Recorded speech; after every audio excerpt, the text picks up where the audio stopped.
क्या आप जानते हैं कि देश में मज़दूरों को, श्रमिकों को, कामगारों को भी मासिक पेंशन मिल रही है? अगर नहीं जानते हैं तो ये वीडियो सिर्फ आपके लिए है, क्योंकि आज हम ऐसी ही योजना के बारे में बताने जा रहे हैं और बात करें प्रधानमंत्री श्रम योगी मानधन योजना की, जिसमें 60 साल से ऊपर की आयु के जो बुजुर्ग हैं, जो मजदूर हैं और कामगार हैं, उनको 3,000 रुपये की मासिक पेंशन केंद्र सरकार द्वारा दी जा रही है। ये भारत सरकार की एक योजना है जिसमें देश के सभी राज्यों के लोग आवेदन कर सकते हैं और इसका हिस्सा बन सकते हैं। इतना ही नहीं, इस योजना के तहत 60 साल जब किसी श्रमिक के, मजदूर के, आम आदमी के जीवन के पूरे हो जाते हैं, उसके बाद 3,000 रुपये की मासिक पेंशन का लाभ भी उठा सकते हैं।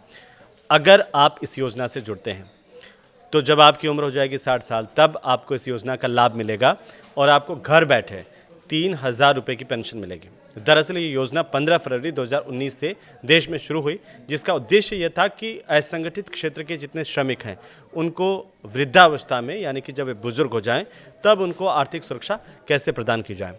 अब ज़रा इसे समझते हैं कि इस योजना का लाभ कैसे उठा सकते हैं। तो सबसे पहले बात तो आती है आवेदन की, जिसमें आप ऑफलाइन भी आवेदन कर सकते हैं और ऑनलाइन तरीके से भी आवेदन कर सकते हैं, यानी कि दोनों तरीके से आप आवेदन कर सकते हैं।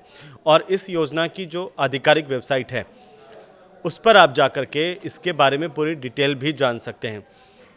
इसके लिए आपको करना कुछ नहीं है। गूगल पर अगर आप पढ़े लिखे हैं या आपके घर में बच्चे भी होंगे, उनको कह करके www.mandhan.in पर जा कर के लॉगिन करना है और सारी की सारी जानकारी खुल करके आपके सामने आ जाएगी। जब आप इस वेबसाइट पर जाते हैं, तब उसमें यह भी पता चलता है कि आप योजना के लिए एलिजिबल कैसे होते हैं, आपके लिए क्या ये योजना, इसमें क्या है, आपको बेनिफिट, आपको लाभ इसका कैसे मिलेगा।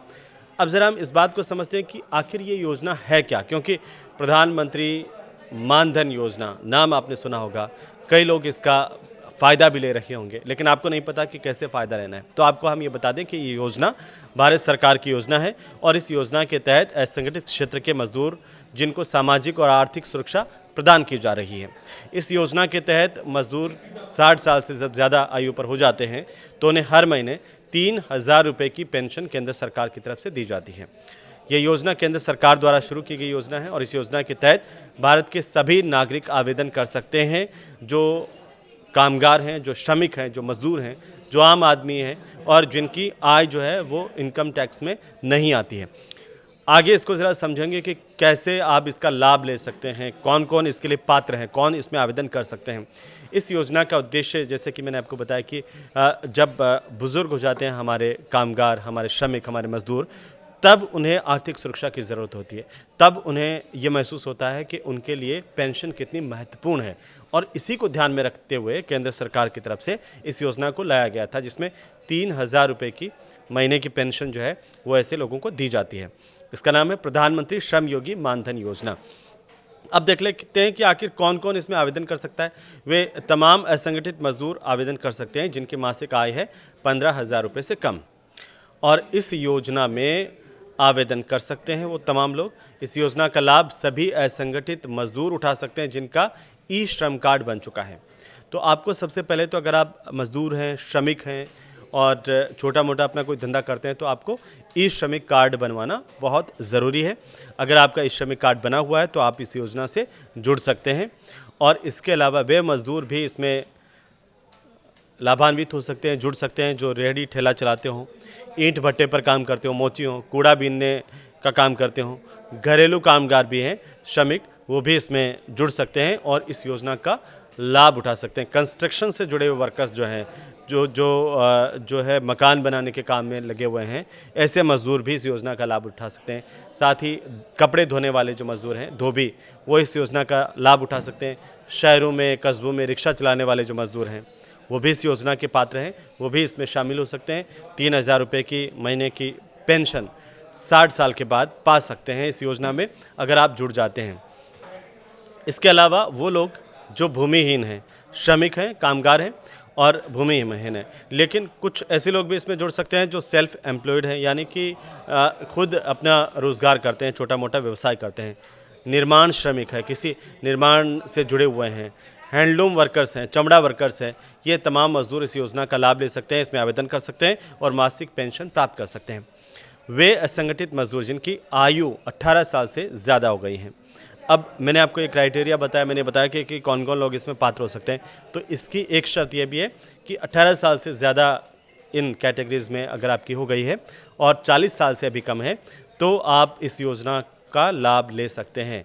और साथ ही साथ ये ज़रूरी है कि आपकी मासिक आय जो है वो 15,000 रुपये से कम है, तो आप इसमें आवेदन कर सकते हैं। और जब आप इसमें आवेदन करते हैं तो आपको एक निश्चित राशि जमा करवानी पड़ती है। जब आपकी उम्र हो जाती है 60 साल, तब आपको पेंशन के तौर पर आपकी राशि ब्याज समेत लौटाई जाती है और पेंशन आपको हर महीने 3,000 रुपये दी जाती है। अब इस योजना का लाभ लेने के कुछ नियम और शर्तें भी हैं जिनको जानना बहुत ज़रूरी है। इस योजना का लाभ लेने के लिए व्यक्ति का ई श्रम कार्ड, जैसे मैंने पहले बताया था, कि होना चाहिए। अगर नहीं बना हुआ है आपका ई श्रम कार्ड तो आपको आज ही जाकर के बनवा लेना है। इस योजना में सिर्फ असंगठित क्षेत्र के मजदूर ही आवेदन कर सकते हैं। अगर किसी श्रमिक का एनपीएस या फिर ईएसआईसी या ईपीएफ अगर कट रहा हो आपका, तो वो इस योजना में आवेदन नहीं कर सकता। अगर कोई व्यक्ति टैक्स पे करता है, यानी कि आप अगर इनकम टैक्स देते हैं, क्योंकि अगर आप प्राइवेट सेक्टर में काम करते हैं और आपकी आय इतनी ज़्यादा है कि आप इनकम टैक्स दे रहे हैं, तब आप इस योजना के में शामिल नहीं हो सकते और आवेदन नहीं कर पाएंगे, वरना आप आवेदन कर सकते हैं।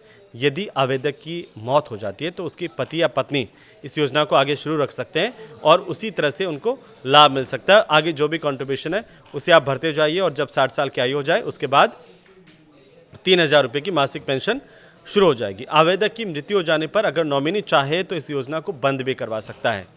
जितनी राशि आवेदक द्वारा भरी गई थी उतनी राशि ब्याज जो दर है सेविंग अकाउंट की, उसके साथ आपको दे दी जाएगी, यानी कि नॉमिनी जो है उनको वापस मिल जाएगी वो पूरी की पूरी राशि। अगर चाहे तो इसको कंटिन्यू कर सकते हैं। जब आपकी आयु जो है 60 साल हो जाएगी तब आपको इस योजना का बेनिफिट मिलना, फ़ायदा मिलना शुरू हो जाएगा, यानी कि आपकी जो है हर महीने पेंशन 3,000 रुपये की आने लग जाएगी। इस योजना में आवेदन करने पर किसी प्रकार की शिक्षा की ज़रूरत नहीं होती है। कई लोग ये सोचते हैं कि इस योजना में हम कैसे आवेदन कर सकते हैं, शिक्षित होना ज़रूरी है कि नहीं है। तो इस योजना के लिए मैं आपको बता दूं कि इसमें शिक्षित होना ज़रूरी नहीं है। बिल्कुल अनपढ़ लोग भी इसमें आवेदन कर सकते हैं और पढ़े लिखे व्यक्ति भी आवेदन कर सकते हैं। और आवेदक की मृत्यु के बाद परिजन जो हैं, खास बात यह है कि उनको इस योजना का लाभ मिलेगा। इसमें परिजन को 50% की पेंशन मिलेगी। अब इस योजना के लिए आपके पास क्या दस्तावेज होने चाहिए, यह बहुत महत्वपूर्ण है कि अगर हम किसी योजना में फॉर्म भरने जा रहे हैं, पंजीकरण करवाने जा रहे हैं, तो हमारे पास क्या क्या फॉर्मेलिटीज़ वाले कागज़ होने चाहिए, वो दस्तावेज़ क्या होने चाहिए, वो भी ज़रा देख लीजिए। तो आपके पास आधार कार्ड होना ज़रूरी है, इसके साथ आपका पैन कार्ड बना हुआ होना ज़रूरी है, बैंक की पासबुक आपके पास होना बहुत ज़रूरी है। अगर आपका किसी बैंक में खाता है नहीं है तो आप खुलवा लीजिए ताकि आपकी बैंक की एक पासबुक जो है वो मिल जाए। श्रमिक बोर्ड का पंजीयन क्रमांक भी आपके पास होना चाहिए। अगर आप श्रमिक हैं तो सबसे पहले बहुत ज़रूरी है कि श्रमिक बोर्ड में आप अपना पंजीकरण करवाएं श्रमिक के तौर पर। एक आपका पासपोर्ट साइज़ फ़ोटो होना चाहिए, मोबाइल नंबर और मूल निवास प्रमाण पत्र जो आपको बताए कि आप कहाँ के निवासी हैं और कहाँ पर आप काम करते हैं। वैसे आपका जब ई श्रमिक कार्ड बनता है तो उसमें भी ये तमाम जानकारी जो है वो होती है सारी की सारी, लेकिन इसके अलावा मूल निवास प्रमाण पत्र आपका होना ज़रूरी है ताकि आपको 60 साल के बाद में आपकी पेंशन शुरू हो सके। यदि आप प्रधानमंत्री श्रम योगी मानधन योजना का लाभ उठाना चाहते हैं तो आपको सबसे पहले अपने पास के कॉमन सर्विस सेंटर, जिसे सीएससी कहते हैं, उस पर आप सीएससी पर आपको जाना होता है और यहाँ पर जाकर के ई मित्र पर भी आप जा सकते हैं। वहाँ पर भी आप पता कर सकते हैं इस योजना के बारे में और वहाँ पर भी आप पंजीकरण करवा सकते हैं। योजना भारत सरकार की है और सीएससी के माध्यम से श्रमिकों के आवेदन स्वीकार किए जा रहे हैं। तो आप देरी मत कीजिए, वहाँ जाइए और अपनी जानकारी के साथ वहाँ पर आप पंजीकरण करवाइए। निवेश की राशि का चयन कीजिए कि कितना आपको निवेश करना है हर महीने, और उसके बाद जब आप 60 साल तक ये पैसा निवेश के तौर पर डालेंगे तो 60 साल पूरे होने के बाद जब आप हो जाएंगे 60 साल के बुजुर्ग हो जाएंगे, जब आपको ज़रूरत होगी पेंशन की, तब आपको पेंशन के तौर पर 3,000 रुपये हर महीने आपके खाते में आने लग जाएंगे। इस योजना में आवेदन करने के लिए आप कॉमन सर्विस सेंटर के अलावा अपने पास की बैंक शाखा में भी जा सकते हैं। बैंक में जाकर के भी आप जो है वो बैंक में आपका बचत खाता है, वहाँ जाकर के आप प्रधानमंत्री श्रम योगी मानधन योजना के लिए आवेदन कर सकते हैं। वहाँ जाके फॉर्म अपना भर करके दे सकते हैं। तो बैंक की शाखा में भी आप रजिस्टर हो सकते हैं, पंजीकृत हो सकते हैं इस योजना के लिए। इस योजना के तहत 60 साल की आयु बीतने के बाद में आपको 3,000 रुपये की मासिक पेंशन प्राप्त हो सकती है। प्रधानमंत्री श्रम योगी मानधन योजना के तहत जितनी राशि जमा की गई है उस राशि का निकासी हमें कैसे करनी है, इसके लिए क्या क्या शर्तें हैं और क्या नियम निर्धारण है, उसकी जानकारी भी हम आपको बता देते हैं। यदि आपके द्वारा जमा की गई राशि आपको 10 साल से पहले निकालनी है तो उसके लिए आपको अंशदान सेविंग अकाउंट के दर जो है वो दर पर ये राशि मिलेगी। यदि निवेशक की मृत्यु 60 साल के पहले हो जाती है तो पॉलिसी के तहत धारक के जो जीवन साथी है उनको ये राशि दी जाएगी। जैसे पति है या फिर पत्नी है, उनको ये राशि आपके बाद मिलेगी। यदि आपके द्वारा जमा की गई राशि 10 साल या उससे ज़्यादा अवधि के बाद या 60 साल की आयु से पहले छुड़ा लेते हैं तो लाभार्थी को अंशदान के साथ साथ संचित ब्याज और बचत बैंक में जो ज़्यादा होगा वो प्रदान किया जाएगा, यानी कि वो आपको मिलेगा। ये वीडियो आपको कैसा लगा हमें ज़रूर से आप बताएं और कमेंट करें। अब बाकी लोगों को भी इसे शेयर करें ताकि अन्य लोग भी इस योजना का लाभ उठा सकें, इसके बारे में जानकारी ले सकें। नमस्कार।